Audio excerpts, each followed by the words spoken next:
What's up, guys? What's going on? In today's video, we are talking Kyle Pitts, the new Atlanta Falcons tight end, one of my favorite players in this draft, big-time prospect, about to take the NFL by storm. And before you click away, if you're not a Falcons fan or you don't care about Kyle Pitts, I could have titled this video, How Having a Great Tight End Impacts Your Offense. So I could have made it more generic. Kyle Pitts is just a talking point, but for any of you football fans, this will be a good video to talk through how an elite tight end can totally change your offense. I think so often in the football world, we know how a specific draft pick will impact the team. You draft a big-time corner, all right, you're going to sleep a little bit better the night before you have to face a DeAndre Hopkins or a Julio Jones. You draft a big-time DN, you're going to get a better pass rush. You draft a big-time left tackle, pass protection is going to get better, run game might get better, blitz packages might not impact your quarterback as much. We can intuitively piece together how a specific player will impact your team. But with tight ends, I don't think that's necessarily the case. You don't necessarily know how they're going to fit in with the offense or how the offense or the team will change as a result of having an elite tight end. For the Falcons, the formations and the plays and the personnel groups they called in 2020 could completely change in 2021 as a result of drafting one guy. You were sitting in one formation all the time last year. Well, you got a tight end now. That might totally change where you put a Julio, where you put your next receiver. You still use your number 3 receiver that much. When you have a dude at tight end, that's where offensive coordinators make their money. And because tight ends impact the run game and the pass game, now the whole bags of tricks are out for an offensive coordinator. So with all that being said, today's video, looking at how Kyle Pitts will impact the Atlanta Falcons. And when I watched the Falcons from last year with the mindset of, all right, how is Pitts going to impact this team? There's 3 buckets that came up. The first are plays and formations where Pitts is going to be deadly. The second are plays and examples where the Falcons can isolate Pitts by himself, which is not common for tight ends. There's only a handful of tight ends in the NFL, in college, where you can put them by themselves. You're dialing up plays for them. How does that impact an offense and defense, respectively? The third bucket is how does Kyle Pitts' arrival impact what defenses are able to do against Julio and Calvin Ridley. It's all interconnected, and we'll discuss it all in today's video. All right, jumping right into it. The first bucket are plays and examples where Kyle Pitts can be deadly, where he will change what a defensive coordinator can do. This is the first one right here. Falcons in a little 2 tight end set right here. Calvin Ridley by himself to the bottom of the screen. Hayden Hurst goes in motion. It's going to be a basic little run to the right, but watch what happens. Boom. Blitzed off the backside. Ends up being a good gain, but there was a safety blitz off the backside. Dude out of Antoine Winfield. Reason this is a good example right here. Look at Hayden Hurst. Look at Hayden Hurst. His job is to cut off this safety. That's his blocking responsibility. When you're an offensive coordinator, you have Kyle Pitts. I don't care about the block. Don't worry about blocking the safety. You can tag bubbles and RPOs, or I guess alerts to have the right terminology, onto these run plays. What happens if you bubbled Hurst right here, and instead of him blocking, he was using a bubble screen right there, and there was one corner 8 yards off? Calvin Ridley can go block him, and you would have numbers right away. You wouldn't need to block the safety, because if you bubble, then the Bucs have to change what they do, and oftentimes this safety will get in there and make a play, especially if that guy's elite. The Falcons get away with one right here, but the point I want to drive home, you have Kyle Pitts right here. You're not having him block. That's a big talking point with Kyle Pitts, right? Is, oh, how's he going to hold up in the NFL? Well, right here, he doesn't need to block. Imagine if you tagged a bubble and you had Kyle Pitts on the edge right there. Ooh, baby. Ooh, baby. Imagine that big-time gain. All right, I'm going to show you guys this next play right here, and you'll be like, Max, why are you showing us this play? It's a run to the right. It gets stuffed, but it's a formation that jumps out to me that if you're a Falcons fan, you got to be watering at the mouth for this. There's so much the Falcons can do out of this formation with Kyle Pitts. Okay, you got a bunch to the top of your screen. You can run to the right. You got favorable leverage on the entire defense if you toss sweep to the right.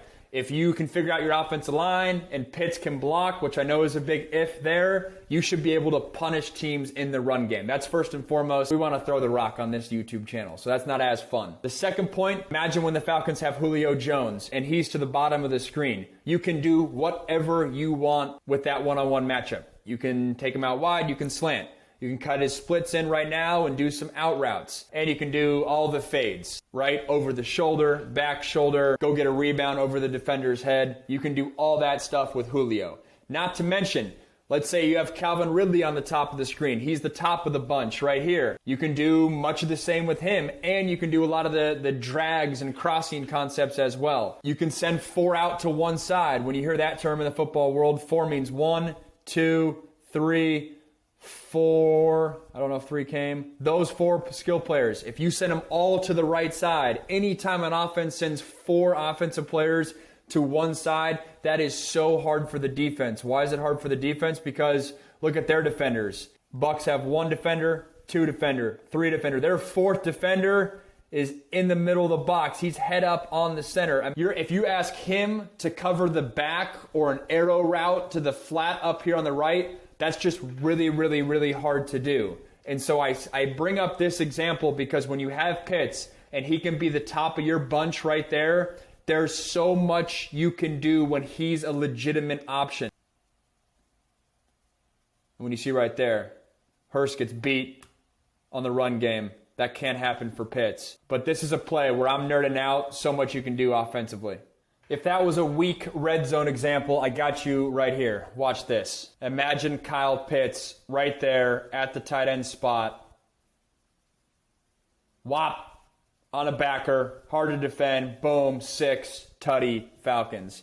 Let's break it down though. This formation I think the Falcons will live in. It will be very interesting to see if how Hayden Hurst's role gets impacted by Pitts coming on board, because I envision Pitts having a similar role, but I think it's very interesting if you're an offensive coordinator using both of those guys and what you can do in the pass and the run game. But that's a video for a separate time. But imagine you go Pitts there, you go Pitts here. Let's go Ridley here. Let's go Julio by himself on the bottom of the screen. And I know those guys aren't there right now, but dream scenario for the Falcons. Defensively, if Julio or Ridley's down here, you have to have an extra safety body on the bottom of the screen.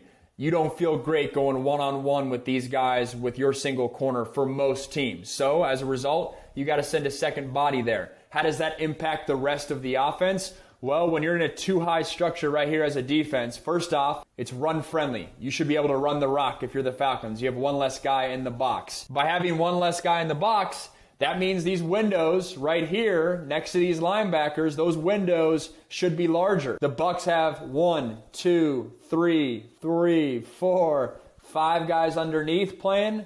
Well, if you were in a 1 high safety structure, you'd be able to bring this safety down into the box and you'd have 6 guys underneath. Makes those windows a little tighter. Not the case here. And as a result, to play this play one more time, you get a one-on-one matchup with the tight end right there. And these are big windows. This is a big window right here on the right hash. You can go get that. These one-on-one matchups, it's a pick your poison element.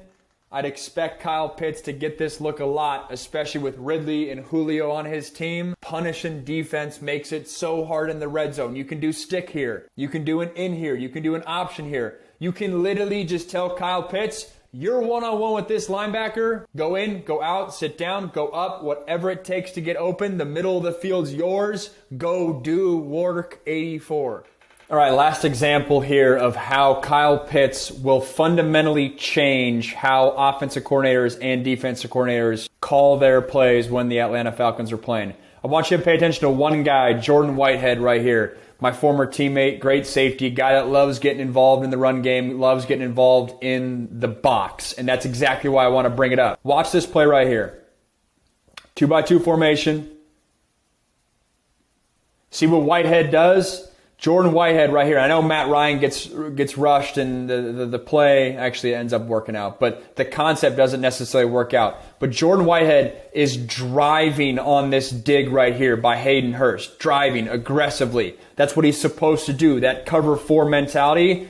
But as a result, look at my man right here. The left arm is up. He knows he has a touchdown right here because safety getting involved, there's no one over the top. And so with Kyle Pitts coming in here, Hurst, good route runner, I got no issues there. But if Kyle Pitts starts wearing linebackers out and safeties have to get involved and have to start driving on dig routes and even corners if they were breaking to the outside or vertical concepts, 4 verts, those types of things, that's where a Calvin Ridley, a Julio Jones can have an easier life than they're used to having because Kyle Pitts is on their team. Not every team has a tight end where you have to send 2 defenders towards him. That's going to be the norm for Kyle Pitts as safeties getting involved, helping out their linebacker buddies. What does that do? Opens up these deep post concepts for his teammates to eat. So these next plays are examples where the tight end is isolated. If you don't know what that means, check out this formation right here. Hayden Hurst is by himself on the right side or the bottom of your guys' screen. That doesn't always happen with every offense. Not every offense has a tight end that has the skill set where it's worthwhile to formation your offense in a certain way where he is isolated. Kyle Pitts, I'd expect way more of this with the Falcons offense because it puts defenses in such a bind. Do you put a corner on that guy? Do you put a linebacker on that guy? Do you roll a safety down? Do you put 2 defenders to that side? It just forces defenses to react. This play right here, it's 3rd and 16. Defenses should have a field day on this down and distance, but watch what the Falcons do. Not only is Hayden Hurst here where I would expect Kyle Pitts to be in the future, but Julio's in the slot. We've seen this before. Check it out. 3rd and 16. Don't forget. You can call this 3 defenders. 1, 2, 3 to the bottom of the screen, but what's noteworthy is it's the corner and the safety. A lot of times you'll see the safety roll back to the middle of the field and leave a corner by himself. With Pitts, I'd expect most teams to keep a safety back on this hash as a result. What does that mean? It means there's no one over here helping Bobby Wagner and Julio has a one-on-one matchup. This safety has to stay over the top of number 1 and 2. It's a favorable scenario for Julio.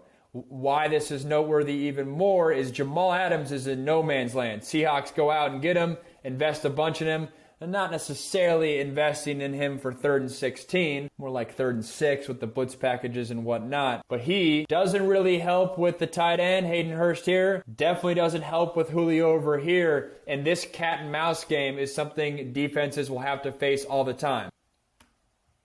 You're keeping Jamal here to potentially drive on any in-breaking routes if Hurst were to cut through there. But with Pitts, he's a dude now. That's going to be tough for any safety to make a play on the ball there. But I wanted to show this example because you have a dude right there in Julio. You're going to have a dude right here in Kyle Pitts. How do defenses elect to cover this? Because there is grass to be had right there for the Falcons. I'd expect them to do a lot of interesting concepts with this look. All right, second example here of a formation where the tight end is isolated. Tons going on in this play. Let's walk through it. So the last play, the tight end was extended, right? He was out here standing up. Now he's connected to the left tackle. That impacts what you can do in the run game. That impacts leverage you have on linebackers and defensive end. That impacts how you can pass pro, things of that nature as well. Well, the Seahawks have their own stud and their own schematic uniqueness that they bring to the park as well, in that they have Jamal up to the line of scrimmage, and then they're sprinting him back, Troy Polamalu-esque, but he's a stud. But as a result of the Seahawks getting a little cute right there, it opens up this throw because Jamal Adams, he's going to be the single high safety ultimately, and he's late to the party, and as a result, it opens up this seam right here for Russell Gage. Jamal's hanging on that hash. He's going. Jamal's trying to get over there. He's trying to get over there, but he's ultimately just going to be too late. Matt Ryan, good quarterback, gets the ball out of his hands. There's the window. And then Jamal misses the tackle as well. But I say all of that for this video particularly because I think Kyle Pitts is going to force defenses to keep a safety on this side of the football and hugging this hash mark right here. And that coupled with, all right, if you're going to use Julio as a decoy, then other guys can eat. Other windows can get open. And this look right here where Jamal is hanging towards the tight end side, a lot of defenses are going to have to do that. I would look for this type of concept to show up much more for the Falcons, where you have receivers really punishing defenses, attacking the other seam opposite of Kyle Pitts, and put more resources to guard him over here. All right, Max, that's easy then. I just won't hang a safety back. I'll put my safety towards the field, towards where all the other receivers are, and I'll have my corner hang back and guard my tight end. All right. That's what the Bucs do. They have Jordan Whitehead right here. So remember before, Jamal Adams was like here, and he was trying to sprint his way over towards the field. Now Jordan Whitehead, He's heading that way. He's already there. He's already there. And as a result, it leaves his corner on the top of the screen mano-a-mano with Hayden Hurst, one-on-one with the tight end.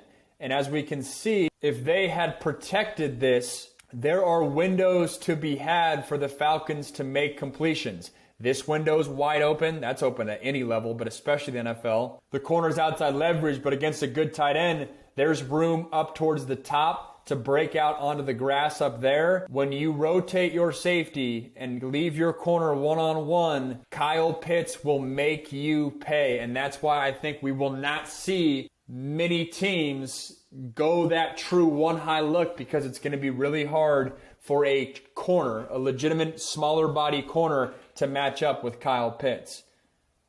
See, look at all that grass. One-on-one right here. He really could have broken out, sat down, broken in. Plays to be had right there. All right, so we just looked at how Kyle Pitts will impact the Falcons offense when he's isolated in formations, which they will do a lot this year. Now I want to show two examples where Kyle Pitts will impact Julio and Calvin Ridley specifically, and as a result, the entire Falcons offense. This play, I'm going to stretch a point to make one, but watch it right here. Bottom of your screen, you have Julio, and then in my mind, I'm thinking Pitts would be right here inside of Julio, Calvin Ridley at the top of your screen. Seahawks in a two-high structure. It's 3rd and 6 right here. 3rd and 6 down in distance. Imagine if that's Pitts, right? There's no one there. The Falcons, this ends up being a big-time gain. They throw a quick out to Calvin Ridley. He makes a guy miss and goes for another 10. But look how open Pitts is here. And he's open because the Seahawks get confused. Fullback goes in a little motion, forces KJ Wright to talk right here. He's communicating. Who's got Julio? Who's got Julio? Make sure you get Julio. Who's got him breaking out? Both guys go with Julio, Tight end's wide open in the middle. The reason I bring that up is now the Falcons are going to walk to the park with Calvin Ridley, Kyle Pitts, and Julio Jones. Defensive coordinators are not going to be able to do special packages with Julio. Wouldn't be surprised if the Seahawks have some sort of call where, hey, when his splits are tucked in, hey, linebacker, you do this. Safety, you do this. Defensive players are going to be communicating. Where's 11? What's 11 doing? I haven't even mentioned Calvin Ridley. He's a stud. But they're communicating right now. And in the past, defensive coordinators might have different checks because of number 11. But now when you have just studs all over the park for the Falcons, you're going to have to play more straight up. You're not going to be able to do unique packages. And as a result, Julio's going to have favorable matchups. Why do you do unique calls and adjustments? Because you want to make sure you're helping out your defenders against an elite receiver. Well, when you can't do unique little alerts and tags as a defense, 11 can make some things happen. In 2021, expect defenses to play more straight up against the Falcons, which could be opportunistic for Julio Jones and Calvin Ridley as a result of Kyle Pitts being in the offense. All right, there's lots of layers to this play right here. I want you to imagine if Julio was to the bottom of the screen and Kyle Pitts was the tight end at the top of the screen. It's a great example of the Bucs defense is trying to get cute. They're trying to do an exotic blitz package, confuse the Falcons, and see if they can be opportunistic on defense. Matt Ryan sniffs it out, ends up being a completion. But this defensive picture, I don't think would happen if the Falcons were fully loaded with Kyle Pitts and Julio Jones. Let's watch this. They send Ridley in motion. They're bringing pressure from the field. Matt Ryan sees it. Hey, kill. Let me change the play. Let me get us into something better. They extend Hayden out. Favorable pass look. The Bucs still bring the blitz from the field. Matt Ryan gets the ball out of his hands. Easy money, easy completion, super soft coverage. Calvin really gets an easy catch for himself. But when we go back to the reason that I wanted to bring this up, imagine if you got in this look with Kyle Pitts as your tight end here and Julio was one of these receivers in the bottom of the screen. If you're the Bucs, you're not bringing this pressure. You're just straight up not going to bring this pressure if the Falcons are fully loaded. So that's the first point of how Kyle Pitts and a healthy Julio Jones changes your offense. The second way that it impacts things is the Bucs, they're feeling themselves. They don't have a huge sense of fear with the skill players the Falcons are rolling out right now. And so as a result, inside linebacker, he's dancing around in the A-gap. You can't do that if Kyle Pitts is the tight end there. If Kyle Pitts is the tight end there, This linebacker saying, man, I got to get hands-on. I have to help my safeties out. I have to help my secondary out. I got to get hands-on. I can't be dancing in the A-gap. The dancing in the A-gap happens here, and no hands-on happens. Let me see if I can pause that. Right? He's faking blitz. Now he backs out.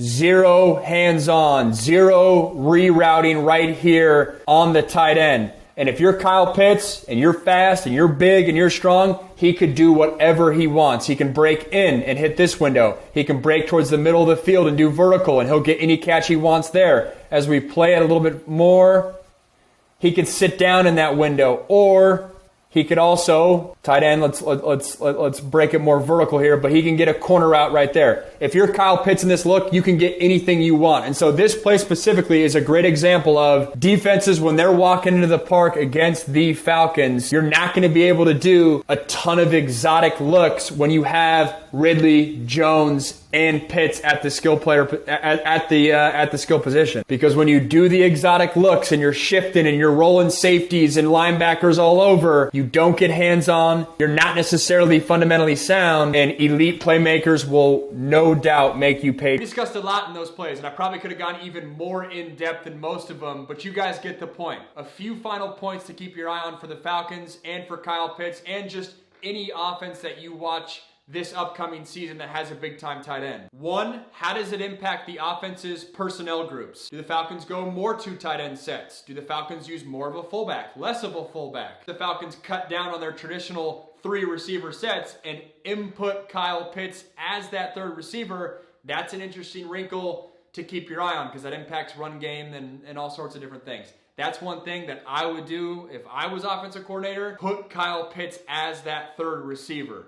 Third point, how will Pitts be able to block? It's a matchup nightmare if the Falcons can roll out there with 2 tight ends and have them both act as receivers, have the skill sets and the route running capabilities of receivers, yet if they're able to block as tight ends, oh man, that's so deadly as an offense. The last thing to keep your eye on, I kind of referenced it before, but how does Kyle Pitts' arrival impact Hayden Hurst's usage?